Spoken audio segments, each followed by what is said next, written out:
Tutorial nga tayo ulit ng sunflower mga mi.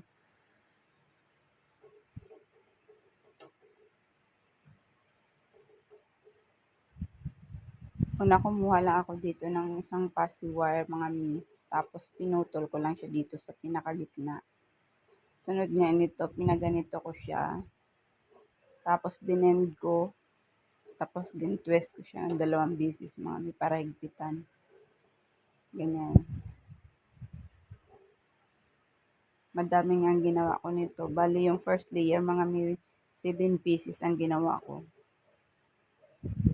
Since marami akong gagawin, dinamihan ko na talaga ang paggawa ko nito. Sunod nga kumuha ako ulit ng pasiwire. Yung kalahating pasiwire nga ay pinutol ko siya, then ginanito ko rin siya ng ganun.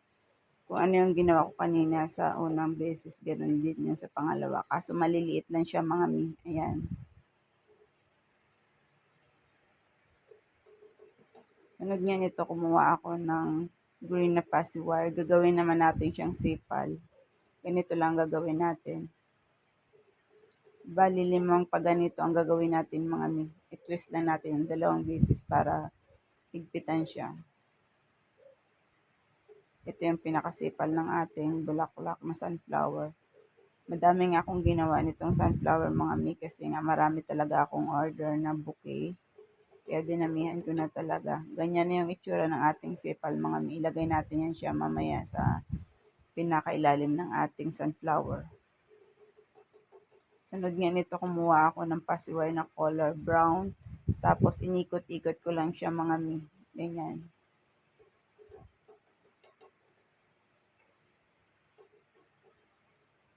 Ikutin lang natin siya.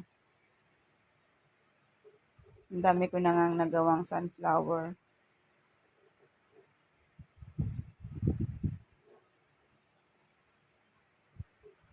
And ganyan na siya mga mi. Sunod nga nito, yung dulo niya atin lang lagyan dito ng glue gun. Tapos idikit lang natin siya dito.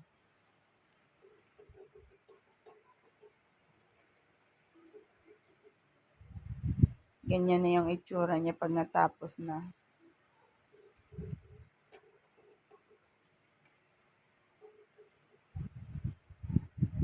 Sunod nga nito, lagyan lang natin ng glue gun, tapos idikit natin yung maliliit na ginawa natin kanina mga mi. And ganyan. Tapusin lang natin siya paglalagay lahat. Lagyan lang natin lahat siya.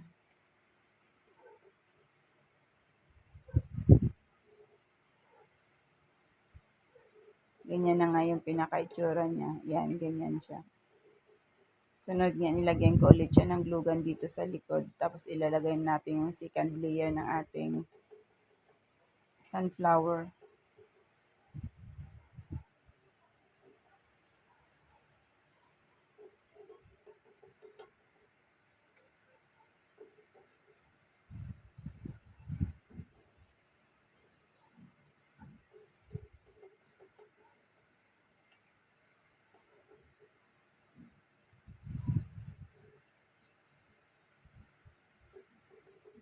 Ganyan mga i-press lang natin siya. Tapos ayusin lang natin yung ating bulaklak, yung mga petals ng ating sunflower. Sunod nga mga ilagay na natin yung third layer niya.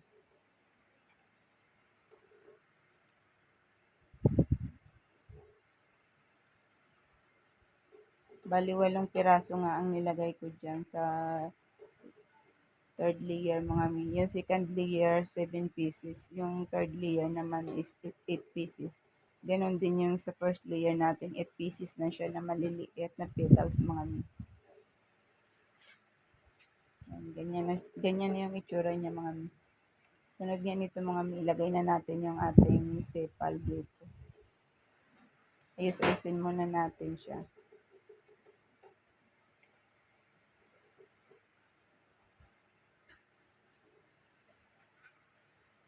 Ganyan mga mi. Lagyan na natin siya ng floral wire mga mi. Dito lang natin siya ilagay sa pinakagitna. Tapos itali lang natin dito yung 2 pass wire na sobra. And higpitan lang natin mga mi. Tapos iikot lang natin yung isa dito para Humigpit talaga. Tapos lagyan natin siya ng glue gun.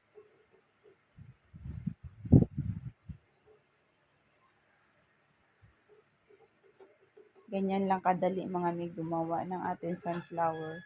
Sunod nga dito mga mi, ilagay na natin, idikit na natin dito yung sipal natin sa ating bulaklak ng sunflower. Ganyan. Pag okay na nga siya mga mi, ganyan na yung itsura niya. Yan. Ayos-ayusin lang natin.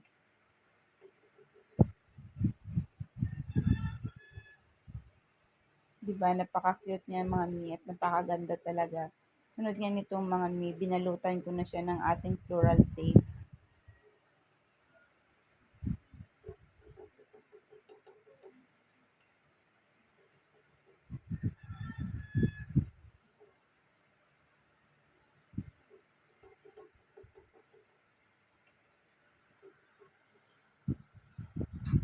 Ganyan na yung pinaka-itsura niya mga mi. Ilagay na natin dito sa ating base. Yan, ang dami-dami ko na nga nagawa nito mga mi. Diba, napakaganda niya. Thank you for watching mga mi. And see you in my next tutorial videos. Bye-bye!